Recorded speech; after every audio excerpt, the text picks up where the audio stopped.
नमस्कार भाई दोस्तों, स्वागत है आप सबका टीम दीपक फौजी यूट्यूब चैनल के ऊपर। कई दिन हो गए थे, टाइम नहीं मिल पा रहा था, सभी से बातचीत भी करनी थी और बातें भी बहुत सारी थी। अभी क्योंकि जो कुछ चला हुआ था आप सबने देखा, जो देश में दुनिया में चला है वो तकरीबन सभी ने देखा है। ये तो ऐसा तो कोई होगा नहीं।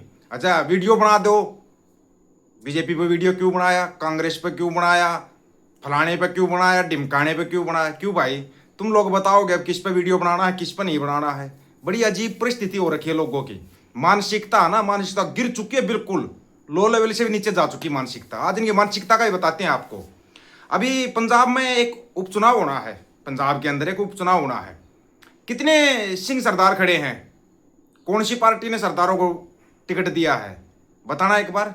कोई आम आदमी पार्टी बता दो, कोई झाड़ू वाले बता दो, कोई फूल वाले बता दो। दिया किसी ने टिकट? नहीं दिया। कोई नहीं बोलेगा, अब कोई नहीं बोलेगा। अगर हम बोल देंगे तो बोल देंगे नहीं नहीं, सिखों के ऊपर नहीं सवाल उठाना, ये नहीं करना है। मतलब कि अपने जमीर को, जमीर मर चुके हैं और जमीर का मरना ही असली मौत होता है। शरीर का मरना मौत नहीं होता, जमीर का मरना मौत होता है।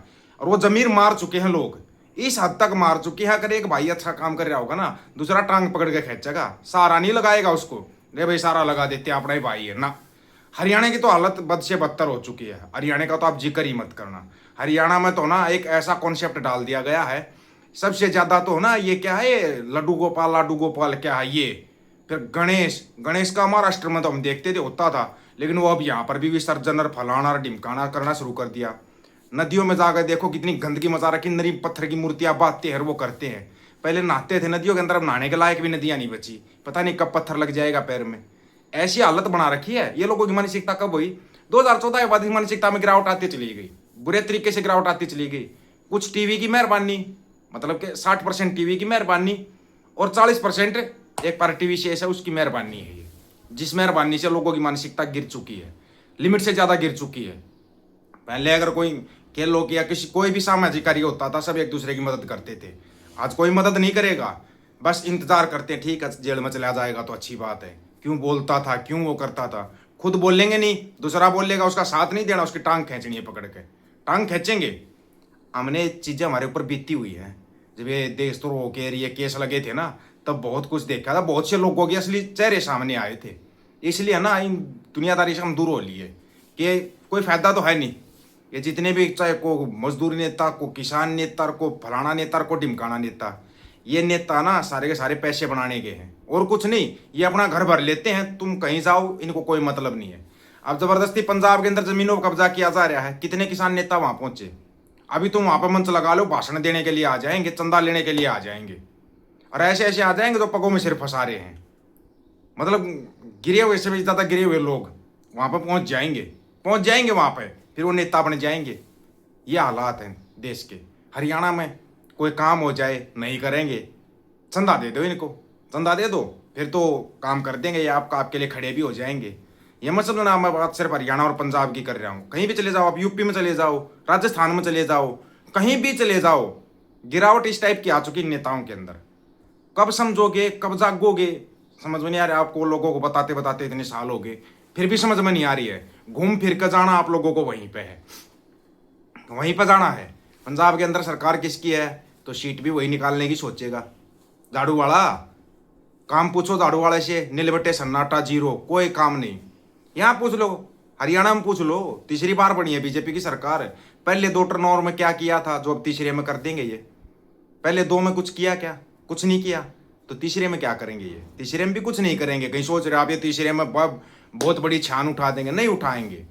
अभी ये लोग चले हैं, बस इनको एक ही बात है, आगे पीछे अगर कोई बात हो तो सिंदूर सिंदूर हो लिया, जा लिया, सब कुछ हो लिया, सीज फायर हो लिया, भाई इससे बाहर निकले आओ। देश में समस्याएं और भी है, शिक्षा, स्वास्थ्य, रोजगार की समस्याएं देश में। सिंदूर सिंदूर एक समस्या नहीं है। इन सिंदूर भी तब बचेगा जब खाने के लिए कुछ होगा, कमाने के लिए कुछ होगा, तभी सिंदूर बचेगा। लेकिन कौन समझा दे? जो समझाएगा वो मूर्ख है। भाई उसने, दादा धनखड़ ने बोल दिया, भाई देश में 33 करोड़ देवी देवता, 24 करोड़ बेरोजगार युवा है, नौकरी क्यों नहीं मिल पा रही उनको? बस गाली गलौज शुरू, देवताओं के ऊपर सवाल उठा दिया। कमाल की बात है। किसी ने देखा आज तक? कोई भगवान देखा है क्या? पत्थर से तुम बना देते हो, वो बनाने वाला कौन है किसी को नहीं पता। फिर फलानी जाति का मंदिर में नहीं आएगा, धकड़ी जाति का नहीं आएगा मंदिर में। देश के राष्ट्रपति तक को मंदिर के गर्भगृह में नहीं जाने दिया जाता। जो प्रथम नागरिक होता है देश का राष्ट्रपति, उसको मंदिर के गर्भगृह में नहीं घुसने दिया जाता। पुजारी ठकते ही बोल देता नहीं नहीं आप दूसरी जाति के हो, फिर हिंदू नहीं रहते।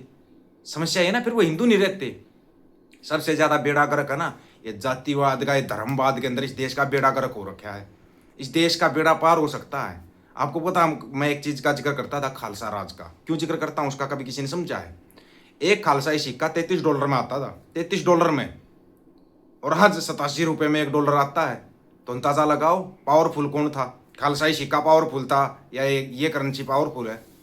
तो वो तो चलाना पड़ेगा आपको, खालसाई सिक्का भी चलाना पड़ेगा, खालसा राज भी लेके आना पड़ेगा। और सिर्फ हरियाणा पंजाब में नहीं कहते हम, पूरे देश में कहते हैं खालसा राज होना चाहिए, जहां पर कोई जाति पाति का भेदभाव ना हो, कोई ऊंच नीच का भेदभाव ना हो, सब खालसा हों, बस शुद्ध और सच्चे हों। खालसा का मतलब ये नहीं कि आप दाढ़ी बढ़ा ली, पगड़ी धारण कर ली। ऐसे तो बहुत हैं जो नकली सिंह बने हुए हैं, ऐसे भी बहुत हैं, अपने आप को बोलते हैं खालसा हैं, वो है नहीं वो। लेकिन जो गुरु का असली सिंह होगा ना, गुरु का असली खालसा होगा, ना तो किसी को के साथ गाली गलौज करेगा, ना कोई अब शब्दों का प्रयोग करेगा। हाँ, अगर आगे से कोई गाली देगा तो भाई देख, फिर तो उसको लेनी पड़ेगी, लेनी पड़ेगी फिर तो उसको बदले में। फिर चार, एक की जगह चार मिलेंगी। फिर मत कहना किसी को कि क्या होया। एक जो अपने हरियाणा पंजाब के अंदर एक जो सबसे बड़ी चीज चली हुई ना, वो चला हुआ है युवा उमर नशे का, बुरे तरीके से, और इतने भयानक तरीके से चल रहा है कि किसी की समझ में नहीं आ रहा है। ये किसी की भी समझ में नहीं आ रहा अभी तक भाई इस नशे का क्या हल हो सकता है। अगर कोई नशा छुड़वाने की कोशिश करता है तो NSA मिलता है, जेल मिलती है। समस्या ये भी तो है। हरियाणा में कोई कोशिश करके देख लो नशा छुड़वाने की या नशे की मुहिम चलाने की, नहीं चलेगी, चल ही नहीं पाएगी, बिल्कुल भी नहीं चल पाएगी। क्योंकि नशे के कारोबारियों से सरकारों को फायदा होता है, पैसे मिलते हैं, चंदा मिलता है। तुम्हारे से चंदा थोड़ी मिलता है, मोटा चंदा तो मिलता है ना, जो नशे के जो कारोबारी होते हैं उनसे चंदा मिलता है मोटा। उस चंदे के बारे में आपको समझना पड़ेगा, सोचना पड़ेगा। अगर नहीं समझा, नहीं सोचा तो आपकी आने वाली पीढ़ियां बर्बाद हो जाएंगी। बेड़ा गर्क होने वाला आने वाली पीढ़ी होगा। कहीं सोच रहे आप बच जाएंगी, नहीं बचेंगी आने वाली पीढ़ियां। मुश्किल है, कोई बचा गया तो बचा गया, नहीं तो बहुत मुश्किल, नामुमकिन के बराबर दिखाई दे रहा है। देश के अंदर हालात बताओ, हरियाणा के हालात। 9वीं क्लास में पढ़ने वाले बच्चे एक दूसरे पर गोलियां चला रहे हैं। कहाँ से? ये फुकरापंथी के जो गाने आते हैं ना, इनको देख कर, फिल्में आती हैं, ड्रामे, नौटंकीबाजी, इनको देख देख कर बिगड़ रहे हैं बच्चे। ये जितना टीवी से दूर रहेंगे ना आपके बच्चे, उतना ही सुरक्षित रहेंगे। इस बात को याद रखना। टीवी से जितना दूर रखोगे उतना ही फायदे में रहोगे। पहले 1-2 चैनल होते थे, एक DD नेशनल, एक बाद में DD मेट्रो भी बाद में एक नेशनल होता था, जिस पर शनिवार एतवार को फिल्म आती थी एक, ठीक है ना, उसका इंतजार रहता था लोगों को। अब तो दिन में को 50-50 फिल्में चलती हैं, और सारी मतलब कि क्या कहें, बेड़ा गर्क फिल्में चलती हैं। ना कोई स्टोरी, ना कोई गाना, ना कुछ, बस मार धाड़ ये वो। वही सीखेंगे फिर बच्चे। बच्चे क्या सीखेंगे? वही तो सीखते हैं बच्चे। नाटक देख लो, उनमें दुनिया भर की गंदगी, दुनिया भर की गंदगी। गाने हैं वो दुनिया भर की गंदगी भरे गाने, पहले वाले गाने ही नहीं है। हरियाणा में पहले बहुत अच्छी अच्छी रागनियाँ होती थी, रागनियाँ। पंजाब में अच्छे अच्छे सिंगर हुए हैं, एक से एक अच्छा सिंगर। सिद्धू मूसेवाला जैसा भी होया है जो आगे तक की बता देता था। हरियाणा में भी अच्छे अच्छे सिंगर हुए हैं। करे क्या? अब ये इन लोगों को गंदगी पसंद है तो वो तो बेचारे गंदगी परोसेंगे, और क्या करें, उनको भी तो अपनी रोजी रोटी कमानी है ना। समस्या यहाँ पे, समस्या हमारे अंदर है, इनके अंदर नहीं है। आप लोगों की क्या राय है इसके बारे में? आप अपनी राय रखना, आपकी राय का इंतजार रहेगा। सभी साथियों को राम राम, नमस्कार, आदाब, सत श्री अकाल। वीडियो को ज्यादा से ज्यादा शेयर, चैनल को सब्सक्राइब और बेल आइकन को जरूर दबाना दोस्तों। टीम दीपक फौजी यूट्यूब चैनल, बात हक और सच की करेंगे, हक सच की बात हम करेंगे। वीडियो को शेयर करने की जिम्मेवारी आप लोगों की है। गज के आखो, वाहेगुरु जी का खालसा, वाहेगुरु जी की फतेह।